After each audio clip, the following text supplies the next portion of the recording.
Dr. Paul Cleveland, and with Boundary Stone, and I'm here today. We're going to talk about fake news. Now, right before he was sworn in as president, President-elect Donald Trump was holding a press conference, and he called out this CNN reporter, and he just said, "You guys are fake news." Well, that kind of set off a little bit of a firestorm.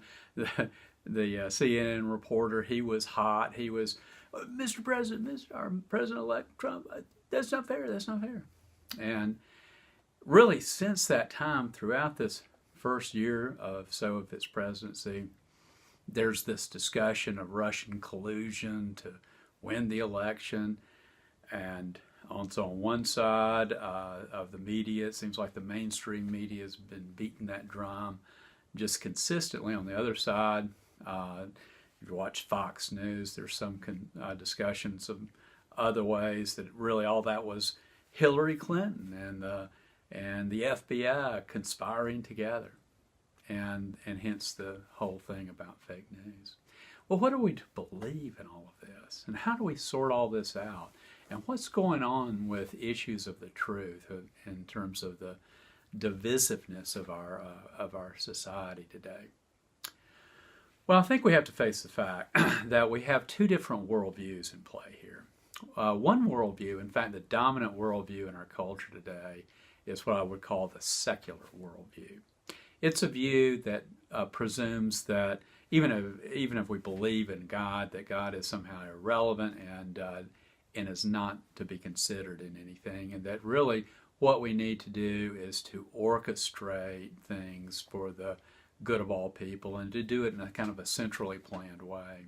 On the other side, the Christian side of things, there's the Christian worldview, and in the Christian worldview, God is the creator of the world and of everything in it. He's ordered it in a particular way, and there's an absolute moral order.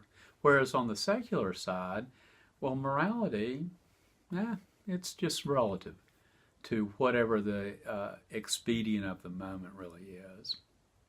So, as a result, it's oftentimes the case that if you've embraced this sort of secular mindset, you can justify, it might be prudent to lie once in a while, if lying would help you advance what you consider to be a good cause, because the cause is more important.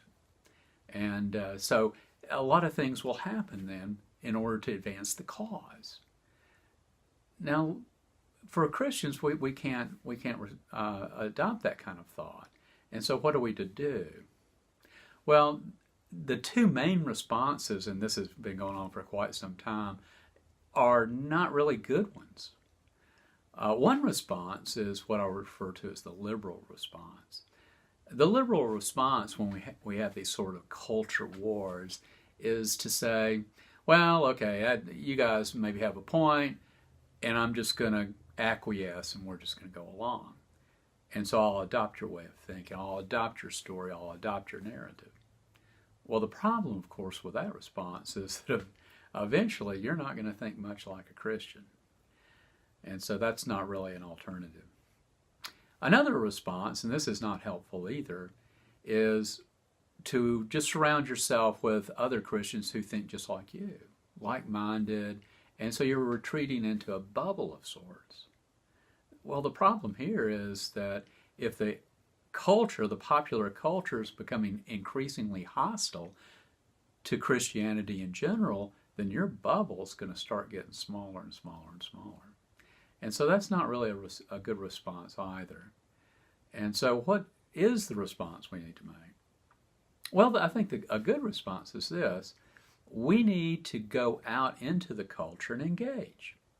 That is, we need to be willing to have an honest and open discussion of things with our friends, neighbors, and with secularists of various sorts.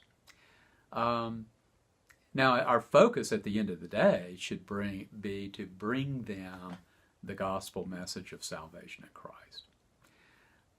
But to get there, I think we've got to discuss other issues as well. In other words, we're going to need to know something about economics, about political systems, about government, about history.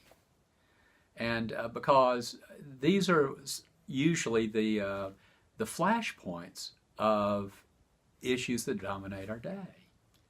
And so in coming to understand those things, that will help you to ask good questions of your friends and your neighbors and your colleagues to maybe get them into an honest discussion with you about more deeper things like salvation. And so our goal with Boundary Stone is just to provide you with those kinds of resources, really to empower you to engage your culture for Christ ultimately.